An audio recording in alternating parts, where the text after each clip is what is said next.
Hello, good day, people. I'm going to talk a bit about how or where to begin if you want to learn to code. Now, these are just going to be my opinions, but I have been in the industry for a number of years now, so I know a bit about what I'm talking about. I understand the industry and how things work. Now, the first piece of advice I'm going to give is that if you are just starting out in learning to code, I would suggest using a free platform. I have some up here. Codecademy is a good one. They have some good tutorials on here. Most of the stuff on here is when I've been searching for something. I remember a few times I couldn't remember quite how to do something, and I made a quick Google search and found some good information on Codecademy. That is how I came across it. Another decent platform is w3schools.com. I think that this is just basic things. It shows, it doesn't show anything in depth, but again, if you're just starting out, then that's fine. You can get a feel for how things work. And they have information on a lot of different languages. So yeah, that's what I would suggest. Start out with a free platform, get a feel for it, build a couple of websites or web apps, depending on what area you want to focus on. I'm sure if you want to focus on like iOS or Android, you can find tutorials for those platforms as well. You will need a Mac for that though, or last time I checked you needed a Mac. I don't know if that's changed now.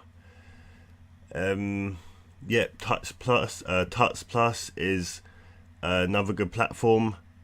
I know they have some free tutorials. They also have a paid service, but yeah, you can get a feel for it with the free tutorials. I don't know much about the paid service, or I don't know anything about it actually, because I've never signed up. But they have a trial, so at least if you wanted to see what the paid service is like, you could have a trial, use a 10-day trial and see if it's any good. But judging from their free tutorials, which I've read some good ones on there, I'd imagine that the paid service is good or better.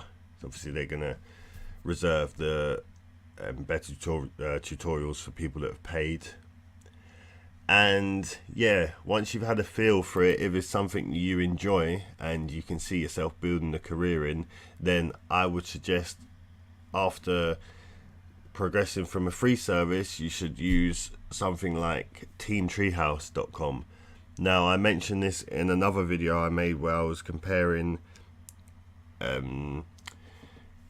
Codecademy, Team Treehouse and Lynda, and I was comparing free platforms to paid platforms.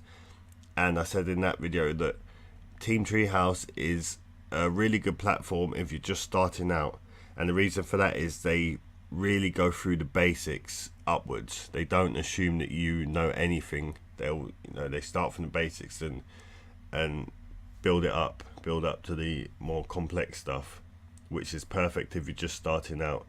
Now, I did a free trial on Team Treehouse, and at the same time I did a free trial on Lynda. And for me, at the stage I was at in my career, Lynda was much better. Reason being is I'd been coding for a number of years, so I didn't really need to read the very basic things. I could fill in the blanks, and Lynda was great for that because it just let me dive more into the advanced things that I want to know and just learn the things more quickly rather than going through the basic stuff that I don't need to do. But if I was just starting out, then Team Treehouse would have been perfect. So yeah, that is what I would suggest, and I would suggest that once you've used Team Treehouse for a while and you've got a feel for it, you understand code a bit better, you understand the concepts, and you can really fill in the blanks. You can, like, if you want to learn a new language, for example, or a new feature to a certain language, or to do a certain thing in the language, and you really just want to dive into it, you don't want to go through the very basics, you just want to dive into exactly what it is you want to learn, then I would suggest progressing to a platform like lynda.com. And maybe you'll you'll love Team Treehouse and you'll just want to stick with them. And if you do, that's perfectly fine. But maybe at some point you'll get a little bit bored of the learning the basic things, and you just want a service, a platform that lets you dive into the more advanced things and exactly what you want to learn quickly. So yeah, I would suggest progressing to a platform like lynda.com. I've been using Lynda for a while. I still use it till today, and I do think it's a great platform. Yeah, that'll be my advice. And another piece of advice I'll give is that whatever interests you, like if you've gone through a few tutorials on some free platforms and you've had a feel, maybe you've done some iOS tutorials, you've done some gaming tutorials, some web app tutorials like PHP, AngularJS, etc. Whichever part interests you most, I would say that you should stick with that part to begin with.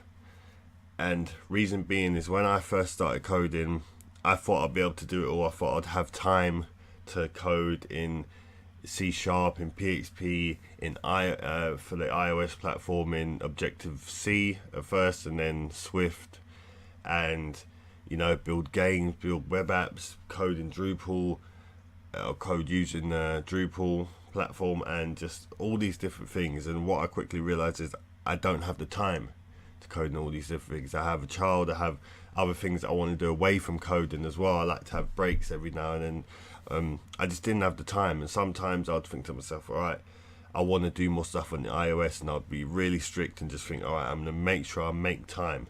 And at one point I did that. I built a game, and then I did complete the game, but then I just got so busy after that I didn't have time to go back, and I wanted, there was more stuff I wanted to do to make the game better.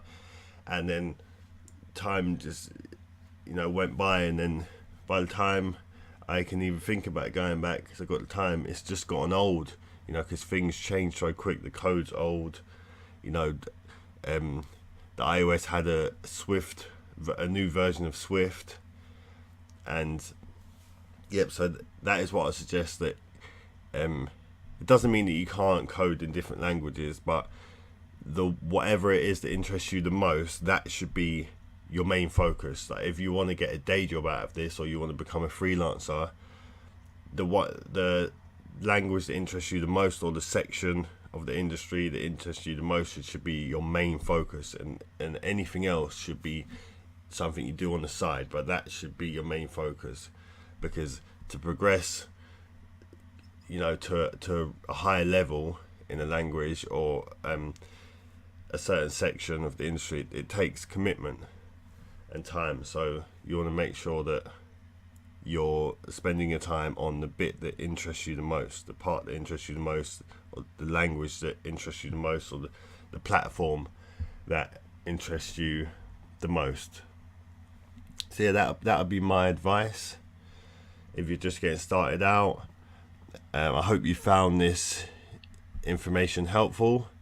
If you do start building a career in software development or coding, or as a sysadmin, I'd be very interested to see or to hear about your experiences. If you come back and leave a comment on the video, if you found it useful, what platforms you liked, whether you found Team Treehouse perfect, just your experiences. And hope you found this helpful. Until next time, goodbye.